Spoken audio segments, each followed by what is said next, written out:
Guys আমার পেছনে যে পুকুরটা দেখতে পাচ্ছ এই পুকুরটা আমাদেরই। আর গাইস এখন দেখতে পাচ্ছ বর্ষার সময় বলে পানিটা কতটা হয়ে গেছে, তাই না?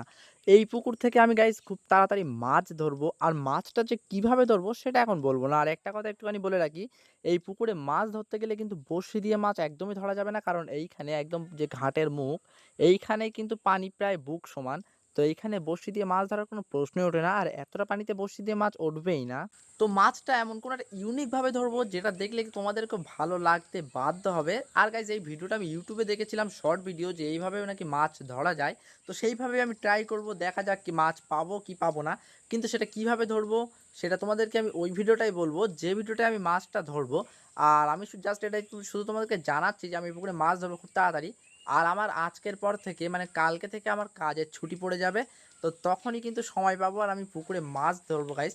আর একটা জিনিস কথা বলে দিচ্ছি তোমাদেরকে, হয়তো এই যে আশপাশে মানে যে ধার রয়েছে, পুকুরের যে ধার, সেইখানে হয়তো মাছ পাওয়া যাবে না, মাঝখানে প্রচুর মাছ পাওয়া যাবে, রাইট?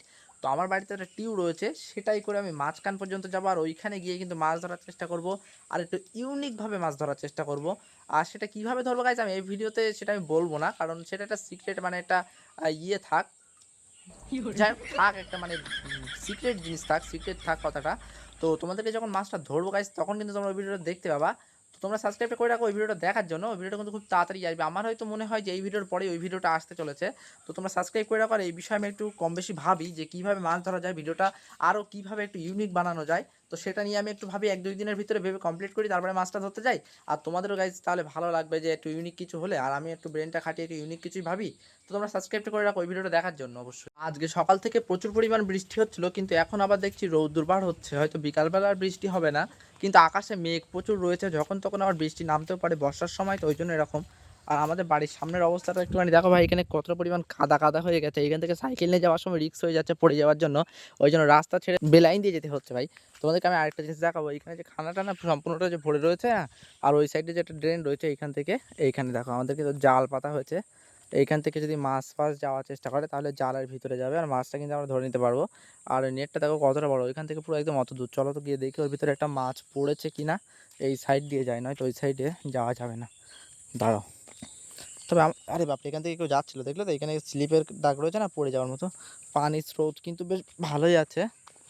তো ওর ভিতরে কি মাছ আছে? মাছ আছে কিনা তাহলে নেমে দেখতে হবে, বুঝলে? কি মনে হয় এর ভিতর কি মাছ থাকতে পারে নাকি, আমি তো বুঝতেই পারছি না। নামবো একবার, চলো গাইস নামি, দেখা যাক এর ভিতর মাছ আছে কিনা। সরি সরি, ওরমভাবে দেখলে পাওয়া যাবে না। কিন্তু যদি এর মধ্যে সাপ থাকে তখন একটু অন্যরকম বেকায়দা হয়ে যাবে, বুঝলে? মাছ কীভাবে বলবো ওর মধ্যে আছে কিনা।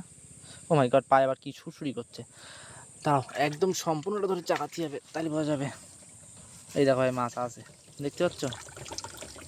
এই সাইডে দেখো ছোটো ছোটো মাছ, কিন্তু এই মাছের ভেতরে এই সাইডে রয়েছে ছোটো ছোটো মাছ, ওই সাইডে রয়েছে ছোটো ছোটো মাছ, কিন্তু এর ভিতরে বড় মাছ নেই, বুঝলে? আর বড় মাছ থাকলেও, এই ভাই এর ভিতরে তো ভালোই মাছ রয়েছে, কিন্তু সব কটা ছোটো ছোটো, মশা কামড়াচ্ছে প্রচুর। কিন্তু এই মাছগুলো বার করতে গেলে ওই সাইডে যেতে হবে, পুরো একদম জালটা তোলার পরে তারপরে মাছগুলো বার করা যাবে। কিন্তু এই কটা মাছের জন্য কি এটা তোলা সম্ভব? এখন তুলবো না, যখনই তুলবো কাজে পাতা থাক 2-3 দিন, সমস্যা নেই, এর ভিতরে মাছ মরবে না, কারণ যে পানিটা রয়েছে না এই জন্য মাছগুলো মরবে না।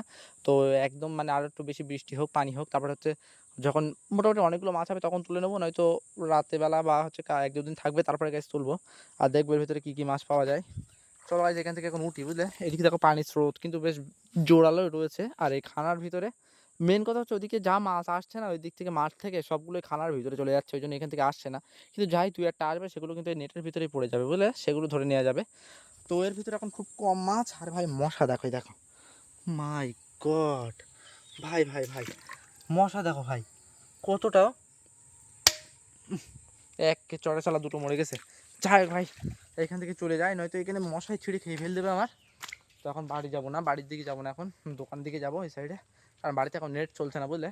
তো দেখা যাক এখানে মাছ যদি পাওয়া যায় সেটা তোমাদেরকে আমি দেখাবো, আর নয়তো কালকে তো এমনি পুকুরে মাছ ধরছি, সেটা তোমাদেরকে অবশ্যই দেখাবো। সাবস্ক্রাইব করে রাখো, বুঝলে, এসবগুলো দেখার জন্য।